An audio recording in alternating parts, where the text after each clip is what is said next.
100,000 who call themselves Muslims of different backgrounds. And so Islam is spreading everywhere in the United States. One of the important things as we reach out to Muslims, and some of the things I'm going to be putting here in the overhead, we won't be going through every point. We don't have time for that, but you can read them as I'm talking, is our own attitude towards Muslims. Many times we hear the word Muslim and we immediately comes to mind fanaticism, radical groups, terrorists, and we get this kind of an attitude towards them. And this is what comes out in our newspapers and in the media.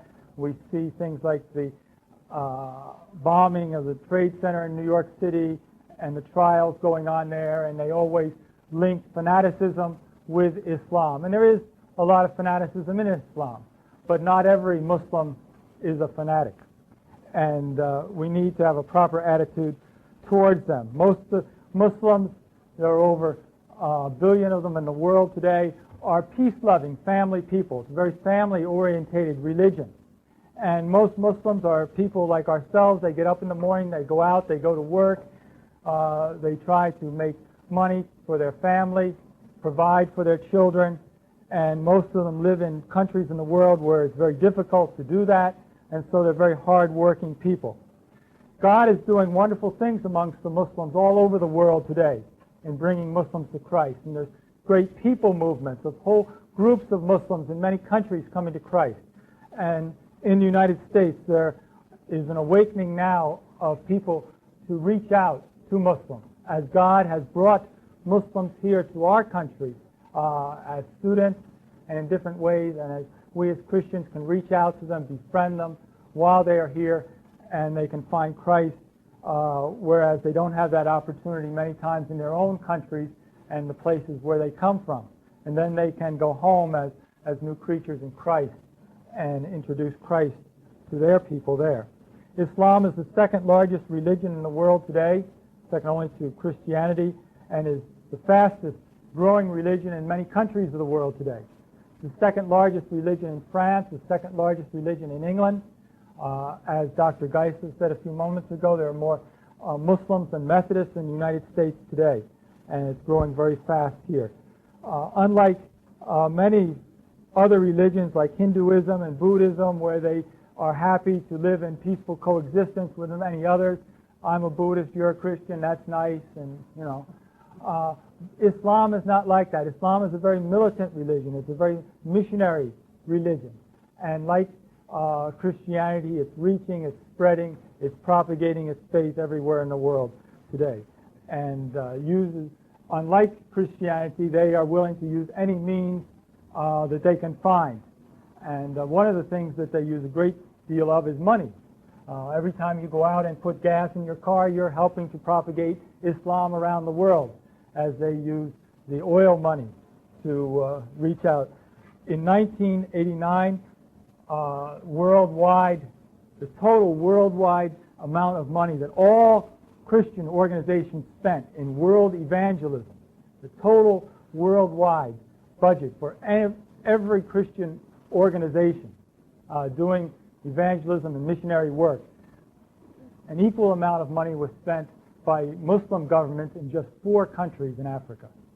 And so you can see the fantastic resources that they have in their hands in terms of money. Islam is a definitely anti-Christian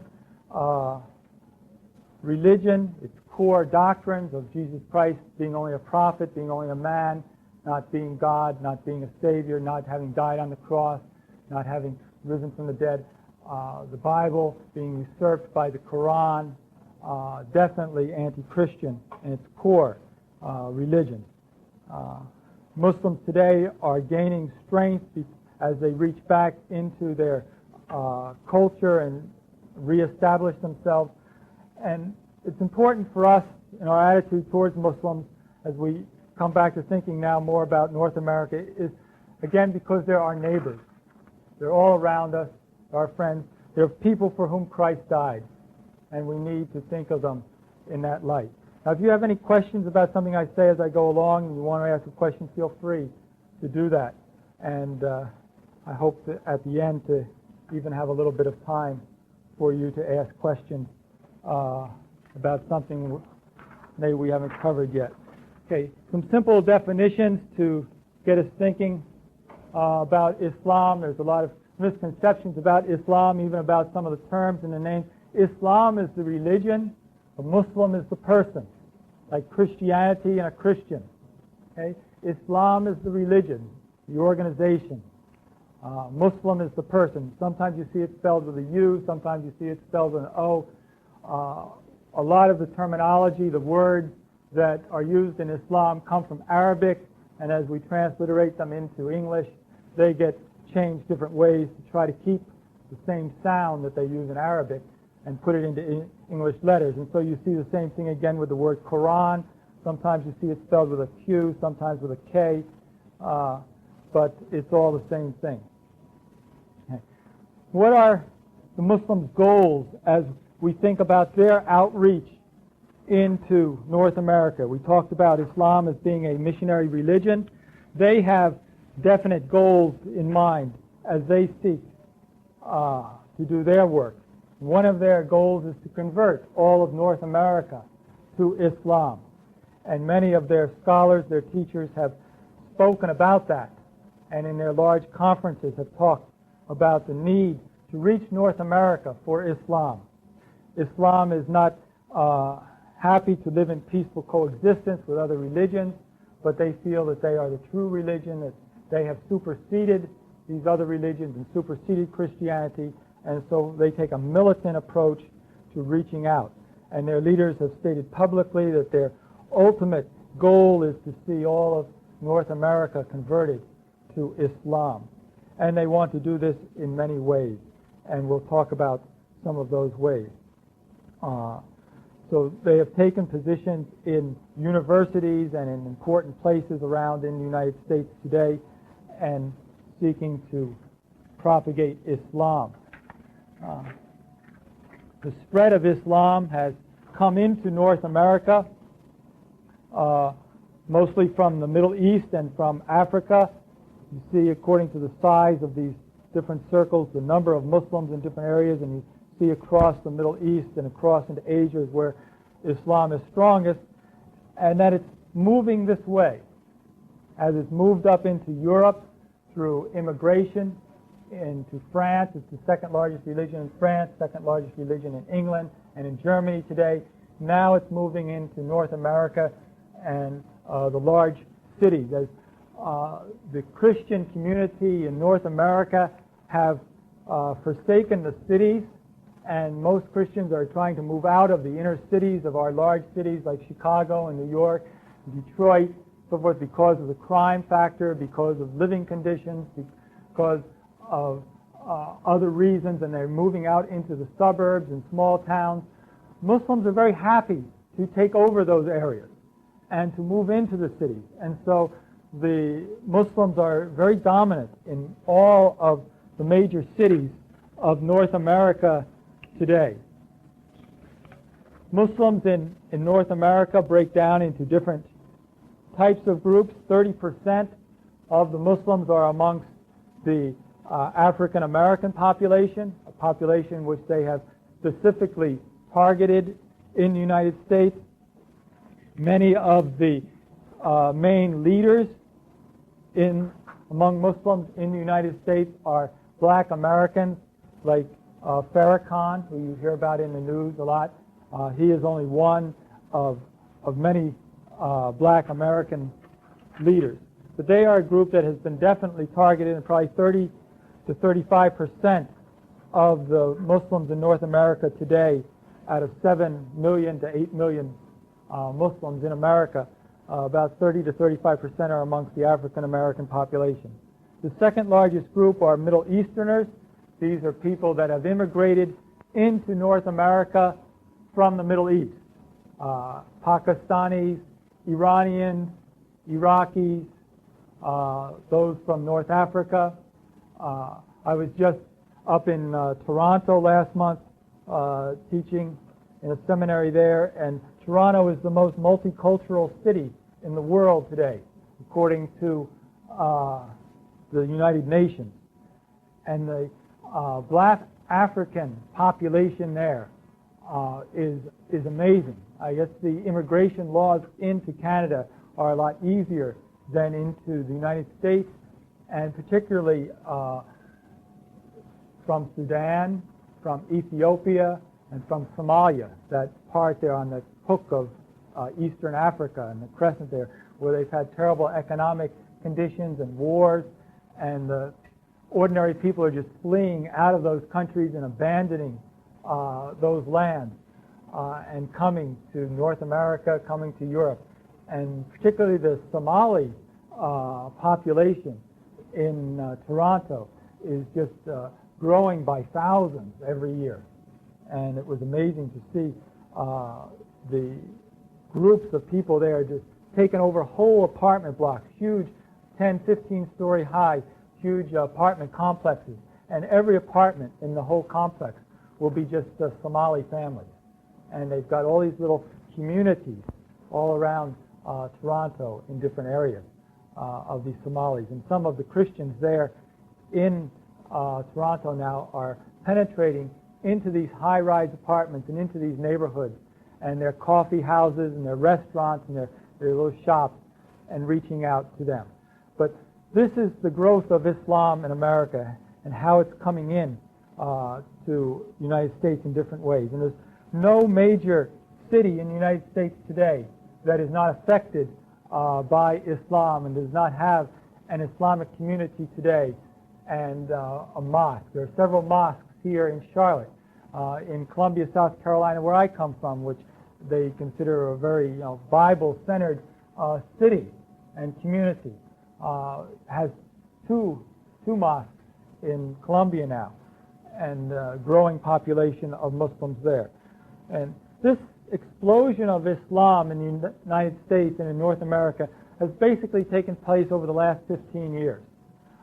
Previous to that, there was immigration into the United States of Muslims from Middle East, but they would go and live in their communities by themselves, have their stores, have their little community centers, and pretty much stick to themselves and live in their own communities and try to keep their own practices and their culture going and teach their children their language and culture and be very happy with that. But in the past 15 years, this movement has changed as Islam has become more militant abroad. It's become also more militant here in the United States, and they began reaching out first into the universities of the United States and students in universities, and then reaching out through the prisons and jails in the United States, and now through all different means into the community. And first targeting just the black community in the United States, but now going beyond that to targeting all peoples everywhere in the United States. They list as their top priorities for Muslims in the United States is first to organize local mosques. They move into an area, they move into a town, and the first thing they do is they begin a mosque. Now this may begin in a small community center, it may begin in a small building they rent, and then gradually as this community of Muslims grow, then they will build their own building and build a very ornate, usually very beautiful mosque with money that they get from the Middle East. But they will begin first by building a mosque, and so that they have a center, they have a place to teach out of, they have a place to attract people to. And this is one of their top priorities, to build these mosques all over the United States, to fill every city, every town, every community with a local mosque. Second, to establish Muslim schools. If they can establish schools first for their own children, they will go into a community and say, we want to be able to teach our own children, our own customs, our own ways. We need a school. We need permission to open a school. And of course, in the United States, anyone can go out and charter a school or a private school, and they go out and do this too. But then eventually this school becomes not just a training place for them to reach their own children, but for them to reach out into the community and to invite people too, because instead of inviting people to a mosque, which may be offensive and people get backed off from right away because they know they're going to be propagandized at a mosque or something, they say, well, we're having a special meeting over at our school, won't you come? You're our neighbors, and our children are going to put on a program. We're going to be, teaching. We're going to be maybe doing some folk dances, some local things, and then, it becomes more religious as the program goes on. But this is another means that they are using through schools. And then they will invite people in the community that are non-Muslims to attend their schools. And they will talk about how they believe in strong moral values and how they believe in a family concept. And they will present a lot of ideas and things that aren't being taught in our public schools today, and try to attract community into the school and other people into it from the local neighborhood to help pay the bills for the school, as well as for them to be able to propagandize into the families then through the children in the school. So this is another means they use. And then recently, in the last 5 years or so, they've become very active in using the media, radio and television.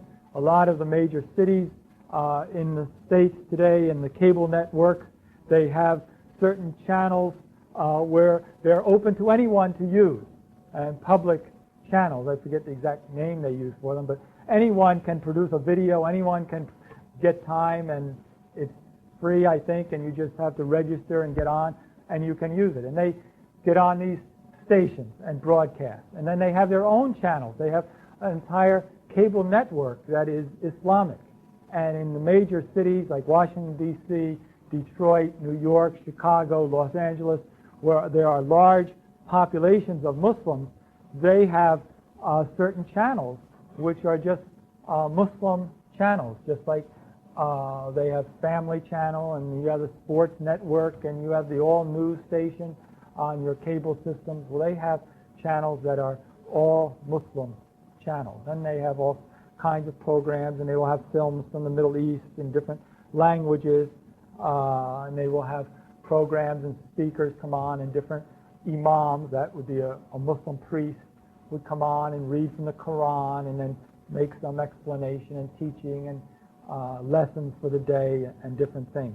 So they get into this. They have a computer network as well. If you get into any computer service like America Online, Prodigy, CompuServe, or whatever, they have bulletin boards there where you can get in. And they will, some are just discussion things. And you can flip onto it and just sit there and read, or you can ask questions and enter the conversation that's going back and forth between people on the computer network. They also have in the computer system whole programs that you can download, which are like magazines, Islamic magazines, or teachings, and so they're using all different kinds of multimedia, radio, television, computers, to reach not only their own people in North America, but also to do propaganda. They are beginning to gain in political power. We'll talk about that in a few minutes. There are members of the House of Representatives today who are Muslim, and there are many city councils, mayors, and people all across the United States today, Muslim. As they get localities where they have a concentration of Muslim people, obviously they elect a representative from their district to sit in their city council or in their state government or national government, and some of these people then are Muslims as well, making laws that affect all of us here in the United States.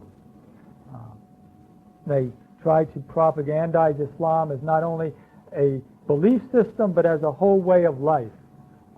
And this is important for us to remember, that Islam is not just a religion, but it's a complete worldview. It's a complete way of life. And so once a person becomes a Muslim, it's not just something he does a few hours every day, every week, going to meetings or going here, and it's a religious segment of his life or something. But Islam believes in the total integration of all of life centered around Islam. And so everything that he does in terms of his schooling, in terms of his job, in terms of his family, is integrated around the teachings of Islam. Now, as Christians, we believe this is true also, and this is how we should be living as Christians. And what we believe as Christians should affect everything that we do in life. But often we compartmentalize our life, and we say, these are religious things, and this is just secular, this is my job, this is politics, this is sports, this is that, and the other thing. And, this is Christianity. And I spend time at church, I have Bible study, I go to this meeting, and, this and that. But we don't completely often integrate all of our life around our Christian beliefs, consciously, actively. And, we get off into all kinds of problems that way, saying we're Christians, and then you see people get into all kinds of trouble because they haven't thought through, what they're doing and how it relates to their Christian faith. And so they get contradictions in their life, and we see this in our politicians, we see this in many public figures today. Well, Muslims believe also in this total integration of life with Islam. And so their politics, even their law courts, they have Islamic law in many countries that are dominated by Muslims, where they use Islamic law instead of a secular law system.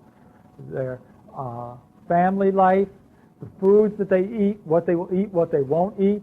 Right now is the month of Ramadan, their month of fasting in Islam. It started the 31st of January and will go until the end of February right now. And so this governs the way they live during the day now. A strict Muslim is not allowed to eat during daylight hours during this month. And so they eat a lot at night. But during the daylight hours, they fast. And they're supposed to have a complete fast. They're not even supposed to swallow their saliva. They said, don't swallow your saliva. I think in 2 seconds you'll all swallow because I told you not to. But they're not supposed to swallow. They're not supposed to smoke. They're not supposed to eat anything. It's a total fast during this month. This is the month when the Quran was first given. First revelations of the Quran were given to Muhammad. And so it's their most holy month of the year. And it rotates around different times. It keeps moving back about 10 days every year according to our calendar, because Muslims' calendar is a lunar calendar of 28 days in every month. And so it doesn't coordinate exactly with our calendar. And so their holidays, their religious holidays, tend to change every year, kind of like our Easter does. It changes a little bit. But theirs constantly changes about 10 days every year backwards because of their calendar. So right now they are keeping this fast month, the month of Ramadan. It's usually the month when they are the most fanatic. You can imagine, because they're fasting all day, not eating, it can make you a little bit irritable, especially late in the day and especially as the month goes along.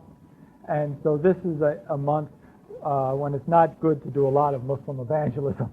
It's kind of a good time to back off and wait, because they tend to be more fanatical and more irritable, and this is a particular holy month for them. It's like if a Jehovah's Witness came to your door on Easter Sunday or something, it wouldn't be probably the most appropriate time to do evangelism on that day. So those are sort of their top priorities in terms of their general goals as they spread into North America. It's no accident that Muslims have come to America in great numbers, and that many Americans, North Americans, have embraced Islam, because this has been their target for the last 15 years or so. And they claim that if anything can save America, it is Islam. Christianity has had its chance. It's failed. It has not saved the Western world. The Western world is still morally corrupt and economically getting bankrupt, and so Islam is the last great hope to save North America. And so this is part of their strategy. So if this is their target, if this is what they're hoping to do, then how do they want to try to go about it? What is the strategy? What are the main elements of their strategy to reach you and to reach North America? And the strategy takes several directions. First, a general strategy, and then a more particular strategy aimed at African Americans. And so we'll break this down into two parts, sort of this list. First, the general strategies for all people. The Islamic message to North America, their appeal, is first based on the moral failure of the West. We read about this in our newspapers every day. We talk about it. We preach about it in our churches. We complain about our schools. We complain about the breakdown of society. We complain about crime in our neighborhoods and the general breakdown of families and morals in North America. And so this is something that they pick up on. And they say, you're right, this is true. And the reason for this looseness in the society in North America is because of Christianity is not strong. It's not strong enough to combat it. It's not strong enough to change it. But Islam is. And they say if you look at countries that are dominated by Islam and that are true Islamic countries like Saudi Arabia, the crime rate is very low there. The moral values are very high there. Family is very important and is center to the way of life there. And you can go out and you can walk in the streets all night long if you want in the large cities without any fear. In fact, I often used to tell people when we were living in Istanbul, it's a city of 10 million people. How many cities of, let's say, even over 1 million in North America would you go out and walk around in the middle of the night and feel safe anywhere in that city? But I used to tell people I had no problem with raising our children there and all. We felt very safe there in Istanbul. And there were certain parts of the city you wouldn't go because the neighborhoods were very poor and difficult and it was dirty. But, you know, you could generally go out and walk around most of the city, 90% of the city, anytime. And, you know, I didn't worry about it at all. And if my wife was out somewhere, she was shopping, driving around, you know, I didn't fear for her safety in terms of that there. It was in terms of general morals and of crime and killing, we didn't have the big problems that we face in many of the cities here in the United States today, of the general crime rate and drugs. You don't find in Muslim cities. Drugs are outlawed there. Now, they produce them and send them here, and they come through many of their countries coming to our country. But their own people don't use them, and they have very strict laws and very strict penalties, which is one of the reasons why their crime rates are so low and all. And we may have problems in other directions in terms of their human rights issues and in terms of some of the ways that they penalize people and some of their things they do to stop crime we may not agree with. But we have to agree that they do have very low crime rates there.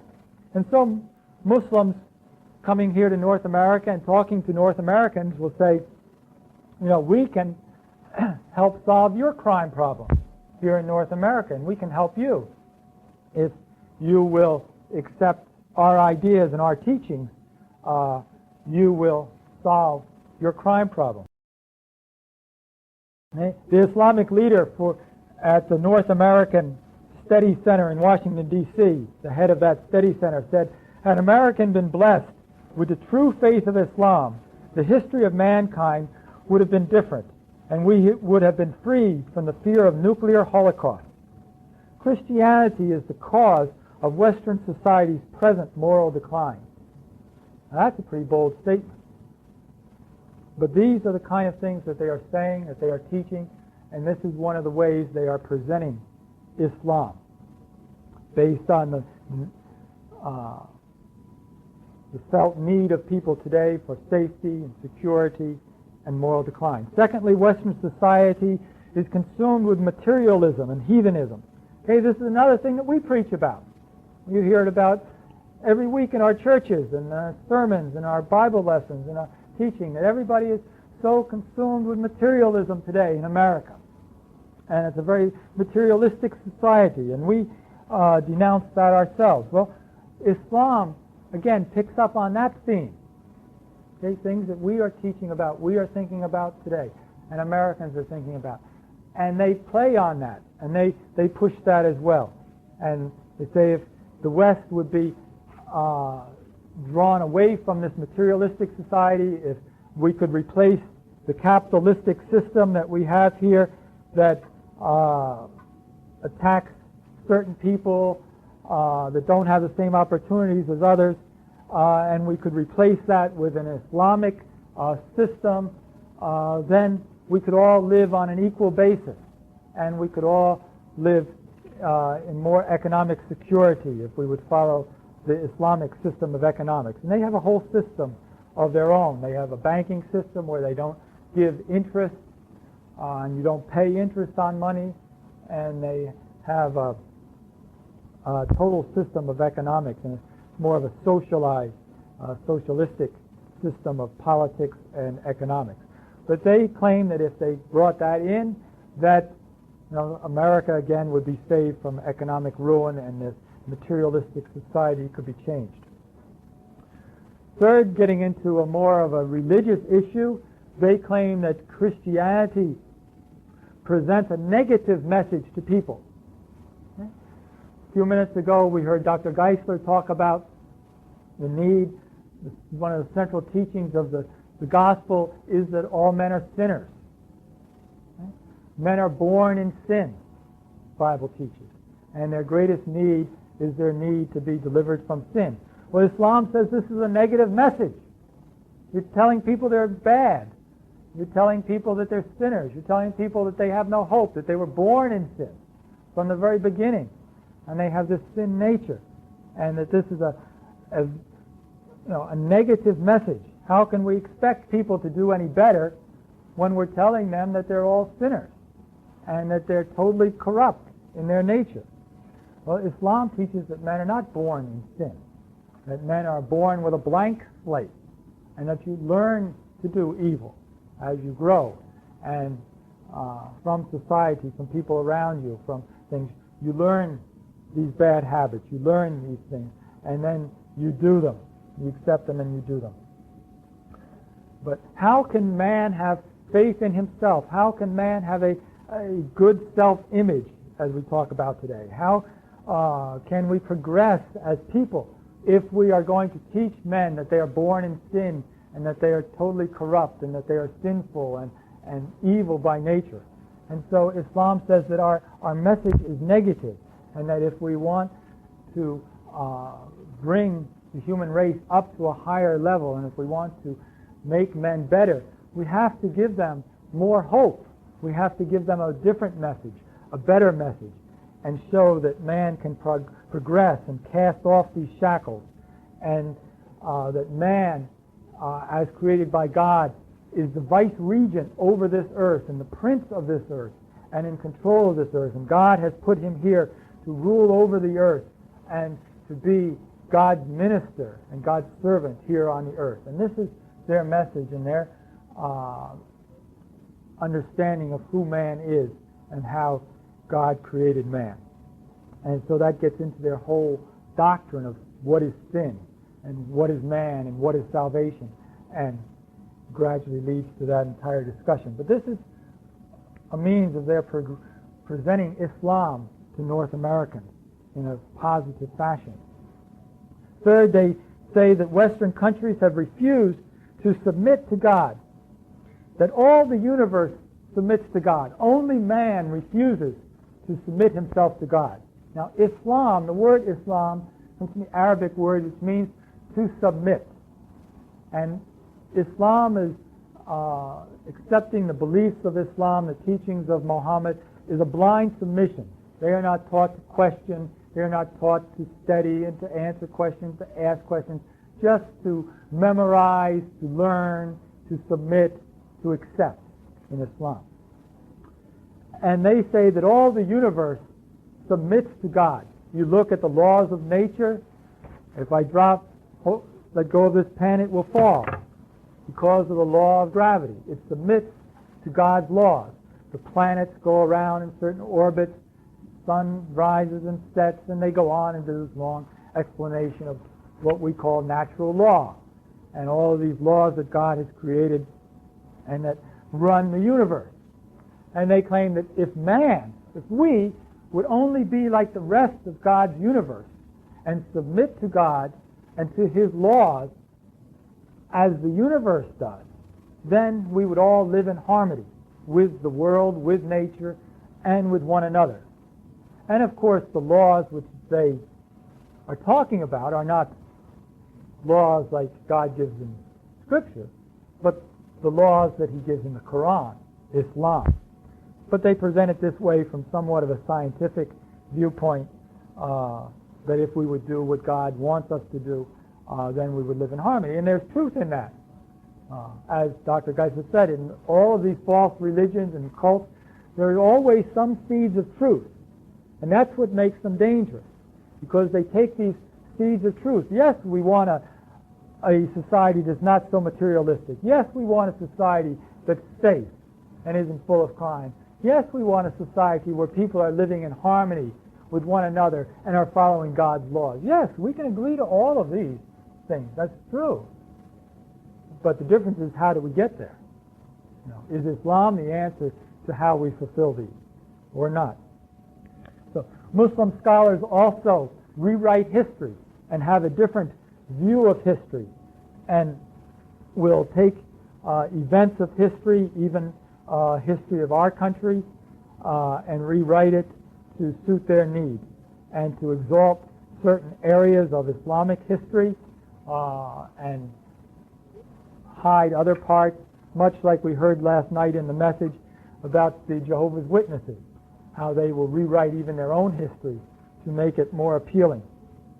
And although it's true that the West has largely turned away from God and is experiencing moral decay today and is not living in harmony with God, it's not obviously true that if we followed Islam that all that would change, because there are a lot of problems in Islamic countries as well that they tend to overlook. And there is crime in Islamic countries, and there are moral failures in Islamic countries as well. And Islam has failed to recognize the decline within their own countries over the years and the problems that they face. But any person with a particular agenda to push, any person with a certain thing that they want to propagandize or teach, can look at history and select the elements of history that they want, that prove their point, and then they can set aside the parts of history that they don't want and cover up and minimize those things. And they can exalt areas like the Crusades, when the Western countries of Europe went into the Middle East with swords and with armies to conquer those lands and to take back Jerusalem for the Christians and the Christian holy places that had been taken over by. And they can show, look at what Christianity did, and this was Christianity, and all done in the name of Christ, and this and that and the other thing. And then they can overlook things that they want to overlook, where they have done the same thing in many other countries. So, history. But they will use this, and they will bring up things, and they will bring up historical discussions. But they will do it in a very selective way. And so you need to understand that as they present those things, that they have those same problems themselves. Okay, now let's move down here and talk more about how they are targeting particularly African Americans in the United States today. And the reason we're going to talk about that a bit is because this is where they've started from, and where they is their largest audience today, and where most of their conversions have come. But they are moving out from those areas today to all Americans. And so the same issues that they've raised there, and some of the same tactics that they've used there, they will be using now as they branch out into other areas. Plus the fact that because they have been most successful here, we need to understand why. And as we want to help our African American neighbors and friends and church members and those who they are targeting, we need to understand how they are targeting them in order to help them and to reach them ourselves. Islam presents itself to black Americans as an African religion, first of all. As African Americans in the past 15 or 20 years have become more conscious of their own culture and their own heritage and become interested in studying their history and their culture in Africa, Islam has drawn upon that. And they have said, we are your culture. We are your heritage. We are from Africa. Christianity is a Western religion. It's an American religion. It's a European religion. Now, they forget that it started in the Middle East. Right? But they will present Christianity as the European religion, as the white man's religion, as America's religion, whereas Islam is African. Look at all the Muslims in Africa. Look at all the black Muslims in Africa and all across the countries just south of the Sahara. Nigeria, Kenya, Somalia, Sudan, Ethiopia, that whole strip across the middle of Africa. Large Muslim population, 25%, 50%, 75%, 100% of some of those countries are Muslim. And they're saying Islam is part of your black cultural heritage as opposed to Christianity, which is a Western religion. And so as they go into schools and universities and they teach a lot of African cultural classes, if a Muslim can get a position in a university teaching those courses, they will not only teach history of Africa and African culture and folklore, they will make Islam a central element of those cultures and of those countries as they teach the courses. And so they have reached out to a lot of the African American young people in the United States, presenting Islam from this viewpoint. Then they've moved in, secondly, their approach to African Americans has been that you have been neglected, you have been cast off by the general population of North America. You have been put into ghettos, you have been forgotten about, your schools are the worst schools, your neighborhoods are the worst neighborhoods, your housing is the worst housing, and they have spent money on themselves. And they have taken your tax dollars and they have used it to build missiles and rockets and to send people to the moon and to fill their own pockets, etc., etc. And they will go on about all the corruption of politics in the United States and all of these kind of things, and how we've never had an African American president, we've never had a high leader in America, an African American, and this one and that one, and they'll go on and on, presenting all of these selective case studies, which are based a lot in fact, but they will emphasize these to the neglect of other things. But they will target the people that are living then in these ghettos and in these poor areas, who have suffered this neglect and who feel this very much. And they will say that the reason for this is Christianity. And these people who call themselves Christians, and this American cultural heritage, which is, Judo-Christian value system. But, if you come here to Islam, you come into Islam, we will take care of your neighborhood. We will clean it up. We will get rid of the drugs. We will get your housing fixed up. We will make sure that your landlords take care of you. We will do this, and we will do that, and we will get political power here, and we will then be able to use the money you're paying in taxes for you and for your neighborhood. And in certain areas, they've done this. And Louis Farrakhan and his group particularly have used this message and have done what they've promised. And you go into certain areas of Chicago and New York, which are areas predominated by the different Muslim organizations, and the streets are cleaner, the buildings are safer, they've gotten rid of the drug people, and they've come through with what they said they were going to do. Now, they've used sometimes iron fist methods and other methods to get these people out, but they have cleaned up those neighborhoods and reduced the crime in those areas. And they have come through with the promises that they have made, because they have targeted specific areas and specific communities. And by focusing their work there and their power there and their resources there, they've been able to do something because they've limited themselves to certain areas and they haven't had to worry about other things. But they've come through, and because they have places they can show you where they have been successful and done what they said, they've said, now look, if you will turn over your whole inner city program to us, we will do this for all of you and for the whole city of Chicago or whatever city they're working in. And they presented a very strong case for this, and this is one of the means that they have used then, moving from this kind of a community-based program into then a religious teaching. As they've come in, cleaned it up, then they've started schools, they've started mosques and so forth, and then presented the religious side of their teaching. Now there needs to be a distinction made within what was called the Black Muslim movement. They don't even use that name anymore in America now, but back in the 60s, the early 70s, it used to be called the Black Muslim movement.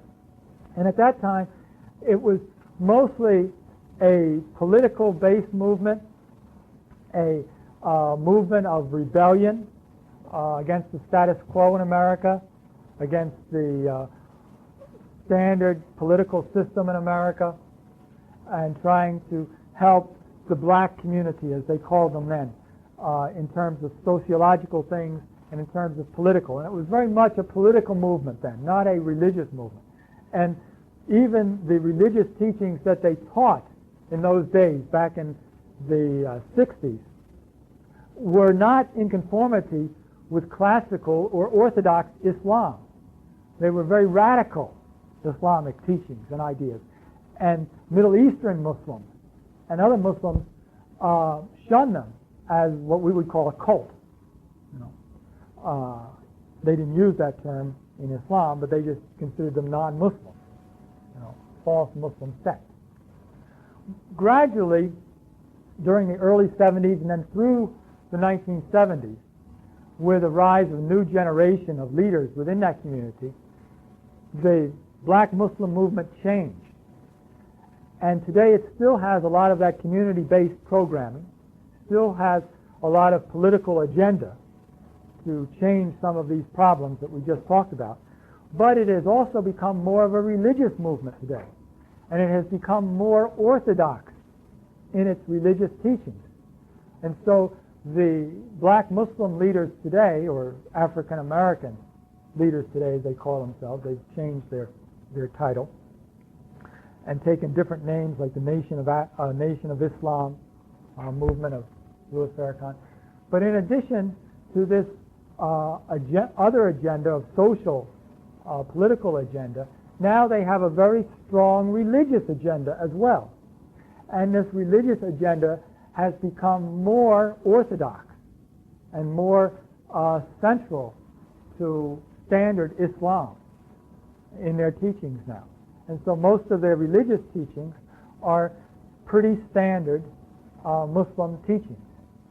And because they have made this change and become more standardized and what you call more orthodox Muslim, they are getting more aid and more help from Middle Eastern countries and folks outside. Now we're just about done. We only have about 2 minutes. So I'm going to just put this up for you to read some of their accomplishments, what they have accomplished through this strategy. We don't have time to go through them and read them all because we only have about 1 minute left, but you can see some of the things they've done. Getting into government, into the armed forces where they now have official Islamic ministers, they call it imams in there. They've gotten into certain Muslim holidays are now official holidays in certain cities in the United States today. And they even were able to get George Bush and others to tape certain messages for them, which they showed on their Islamic radio and television stations for their holidays at certain times. And they have moved into different areas. If the United States became a Muslim nation, one of the first things that would be changed would be the Bill of Rights, and the equalization of sexes and races and people would change a great deal. They would present a different system of government and a view of man and human rights. And so there would be huge changes in the United States if the United States ever became dominated by Islam. So we need to pray for these people. We need to understand what they believe, what they're teaching. We need to take them very seriously. We need to think of them, though, as our neighbors and as our friends and as ordinary people. Predominantly, this is who they are, not as radicals and fanatics. And we need to pray for them. We need to love them as Christ would and seek to win them to Christ.